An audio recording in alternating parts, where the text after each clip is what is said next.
God of War Ragnarok is game of the year, and I'm going to show you why while earning the platinum trophy. We fight all types of enemies and bosses on our adventure, from giant ogres to dragons to undead Draugr. We also get to sail around and scale mountains. Wait, this all sounds very familiar. This game follows the events of the amazing story of God of War from 2018. I won't spoil the story narrative, but I will show gameplay throughout the game, which includes amazing scenes and boss battles. If you're confused about something going on, it's probably story related. Bro. Which brings us to our first boss. We get into a scuffle with this bear here. This unlocks some deep dark memories of some trust issues because I thought bears were nice as portrayed in this hit Disney film. This boss serves as a game teaching us that we need to dodge and time our attacks accordingly, and it's nothing too serious as we make quick work of him for our first trophy. For some reason, hunters in the area try to mess with the literal former God of War, and we get a taste of Kratos' abilities. Speaking of abilities, we earn our second trophy after unlocking one. And then, literally 20 minutes into the game, we face off against the God of Thunder, also known as Thor. No, not that Thor. This one is cooler. Sort of. This fight had people all over the internet raving and praising the intro to this game. There are some amazing mechanics and attention to detail in this fight. It's something that I would advise every PlayStation player to experience for sure. And after some beatings on both sides, we get our trophy. Oh, now. Fighting a god is a regular Tuesday morning for Kratos and his crew, so we just continue on our adventure like nothing happened. Pretty soon we find our first type of collectible, the first of 418 total, and believe me, there are many more to come. Later we get to a whole new environment called Svartalfheim. A reference to the snowy area we began in was Midgard. Here we get to channel our inner sailor and solve puzzles while of course finding more collectibles like this one. Oh, that's one of the books that's a collectible in this game. We also get a chance to upgrade our gear for another trophy. Really is because of us? I really enjoyed this realm because it's just a nice view all around. Something that cannot be said for other realms, as you will soon see. We looted chests, fought whatever this thing is, and you guessed it, found another collectible. What? This time one of Odin's ravens, which make their return in this game as well. I then got into it with a mini boss who I actually died to.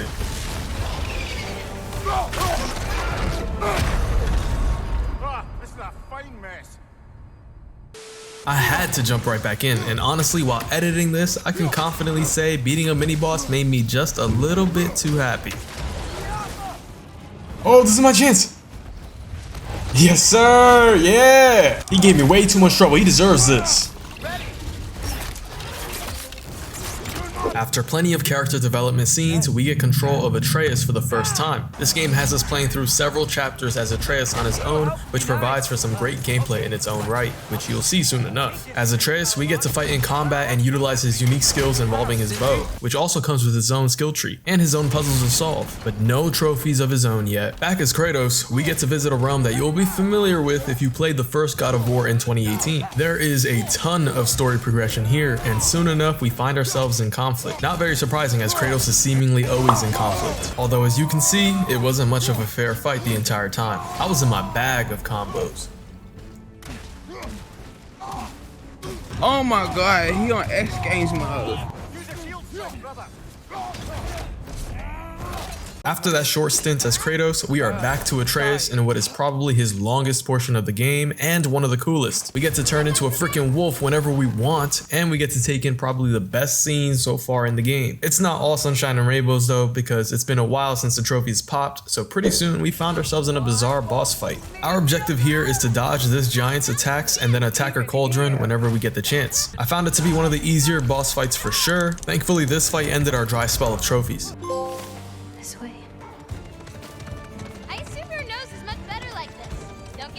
Okay, this is pretty cool. This is pretty cool. Since Kratos lacks any semblance of social skills, we get into a boss fight pretty soon after gaining control of him again. Fans of the previous game know who or what this is. Things got pretty dicey for me during this fight since I was definitely not shielding or dodging enough, and look at how it goes.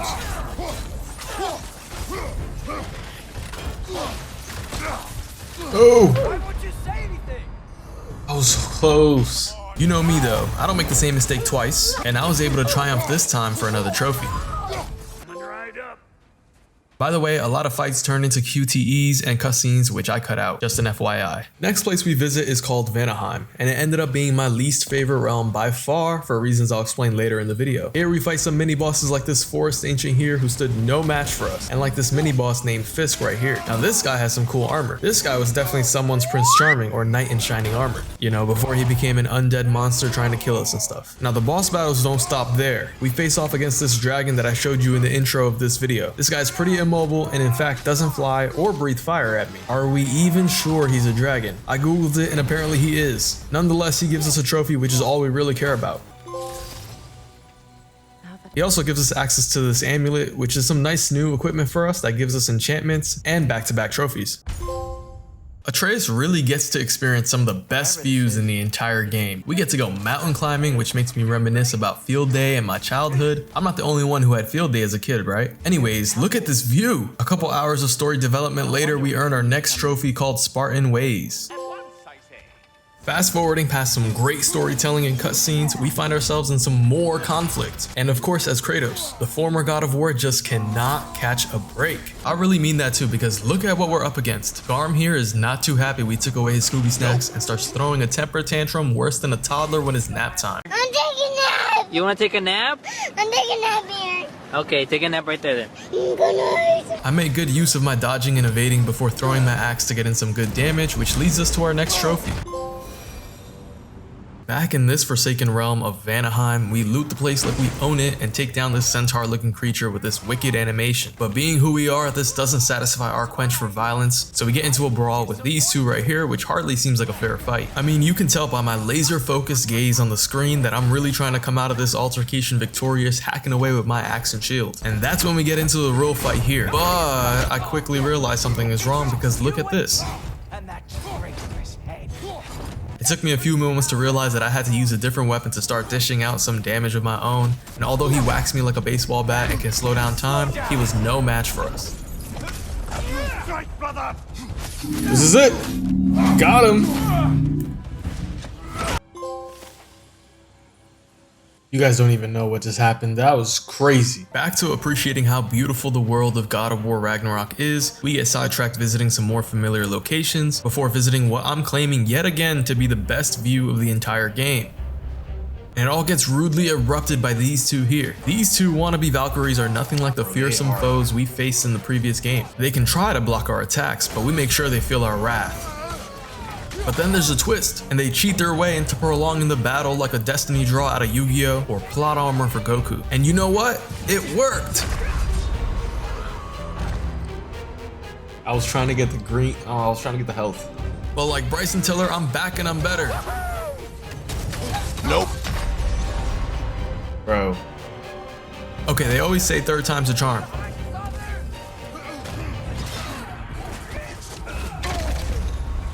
Nah, that was a crazy fatality death. Bro, what? Alright, for real this time. I decided to quit playing games and do something.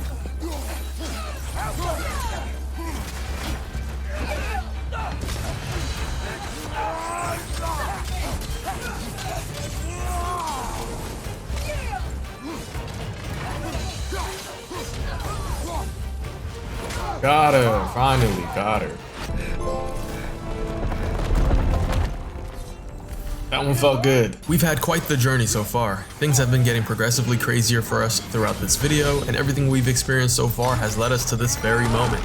Alright, quick warning here that I'm about to get into the final boss fight, and then after that we get into post-game territory where quite a few changes have occurred. So here we are, at the climax of the game, pitting ourselves against the Allfather himself, Odin. It's super satisfying getting off complete combos against Odin in this battle. What's not satisfying is getting hit by Odin's area attacks that cover huge ground, or some of his other attacks like this one here. Bro.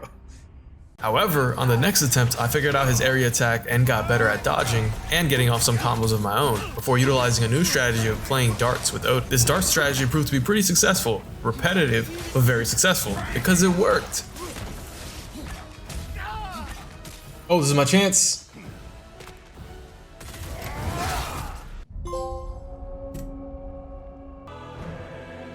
Masterpiece. Perfect game. And I'm only halfway done with the platinum. There's a lot to do. Now the cleanup portion begins. But before we really dive into things, there is one more huge story related trophy. So our focus in postgame is the 418 collectibles that I mentioned earlier. Part of that are side quests like this one where we return a hammer to our friend here. Shortly after that, I came across a gravestone. Being the curious little George that I am, and because the platinum trophy was dependent on it, I interacted with the grave. And to no one's surprise, a battle ensued. Now this one in particular isn't too bad, and I got it done pretty easily after figuring out when to dodge or block, and when to use my own abilities. But there are 10 gravestones with 13 total berserkers, meaning some of them are double battles like this one. These two menaces here instilled some true hatred in me that I haven't felt towards any character in a very long time. Every time I thought I was getting close to victory, these cycles crushed my hopes and dreams. Don't worry though, I would hop right back into it, determined to take these two down, but they slowly broke me, man. Bro, come on. Just like I said earlier in the video though, third time's a charm. Nope. Oh my goodness, I got so far. By now, I had to revamp all my gear and upgrade some skills before jumping back into it, which made a huge difference as you'll see on this attempt.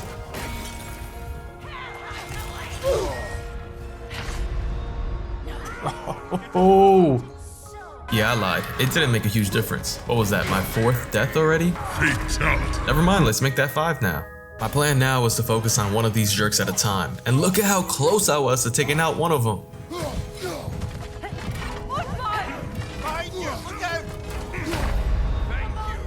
There's no health left! How did that one not die? Yeah, I had to decide enough was enough and to come back to them later. This trophy was earned after freeing a giant sea creature from its chains. Continuing our streak of side quests, we get an awesome trophy for petting these two girls. And another trophy soon after for completing a quest to return a mysterious orb to our friend Lunda here. Since we're just such nice people, we help another ally of ours retrieve something valuable to them for another trophy. This one was the completion of a much longer side quest line to retrieve a sword for Freya. Next up are these stags that we need to save. There's 4 total and they're all included in the total collectible count, and we earn our next trophy after finding all 4. I mentioned earlier in the video that Vanaheim is the only realm that I disliked, and that's because of one reason. During the collectible cleanup, I got lost way too many times to count, and this realm is one of the largest in the entire game. Whenever I thought I was almost complete, there was a whole new unexplored area I had discovered. Once this realm was finally done, we earned this trophy.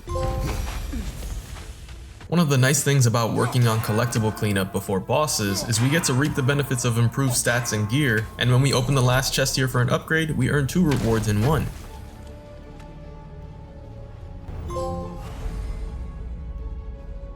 This upcoming trophy is a prime example of why I like the collectible cleanup portion of this game. We were in a blinding sandstorm that gets cleared up once we complete this quest, which was to free these giant flying jellyfish. They do have a real name, but I won't pretend like I can pronounce it. Somehow I didn't clip this collectible trophy, but it's nothing too noteworthy. Just a short while later, we collect the very last poem book.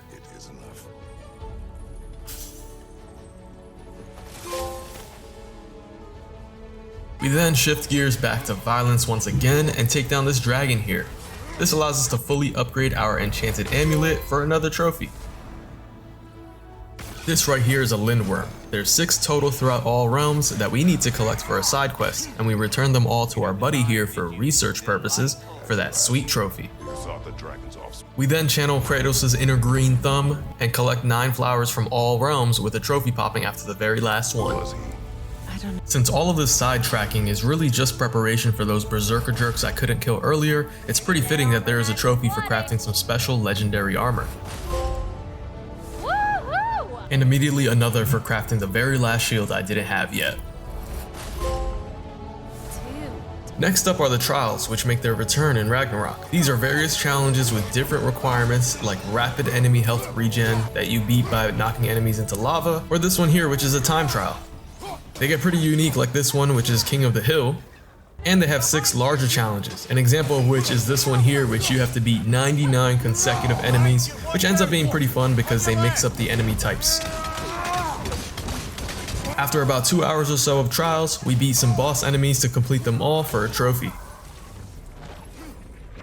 Congrats! You've got an With that out of the way, the trials rewarded us with special armor, which I upgraded fully to prepare for the endgame bosses. There's just one thing we have to take care of first though. Ready for commitment. That's right, I circled back to these two here to get my revenge. Kratos is fully juiced up like he hit traps today and down to 24 ounces of pure protein to prepare for this battle. These guys are pushovers now that we're on a level playing field. Oh, I'm about to get one, Got one, okay. One more.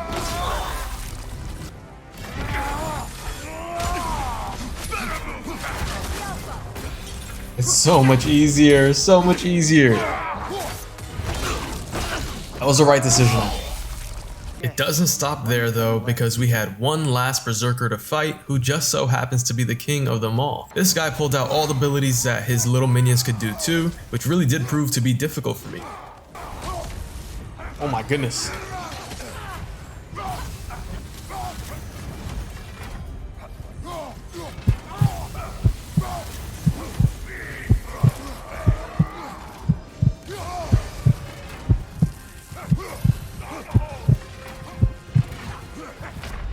It was especially painful knowing how close I was to the platinum and I just kept dying. There would be some attempts where I would be doing well and getting off good damage, but nope, a couple mistakes here and there pushed me right back to square one. Look at how close I was on this attempt here. He was almost dead. I was so close. I have to say, looking back, this single fight was the most satisfying fight to complete throughout the entire journey. It was a culmination of acquiring the right skills and gear to take on the penultimate battle.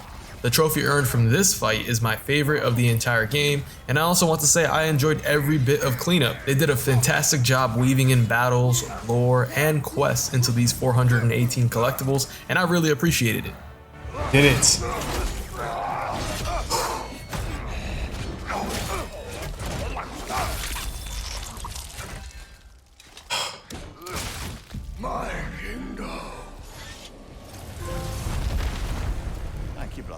Just sore vengeance. Oh, 2 trophies in 1 collector. Okay, nice. Without wasting any time, we're jumping into the very final battle. We're fighting against the Valkyrie Queen herself, and she is not very happy at all to see us. This entire fight only took me 1 try because of how much practice I had from all the earlier battles, and although I felt like I was not dealing as much damage to her compared to other bosses, her attacks were easier to block or predict, which meant I had no trouble taking her down for our final trophy and the platinum.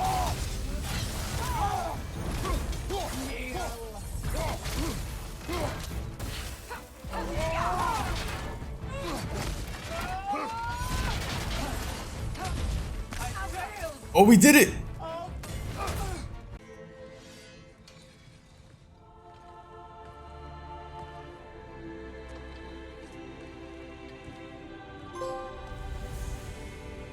That's what I wanted. The bear and the wolf. Man.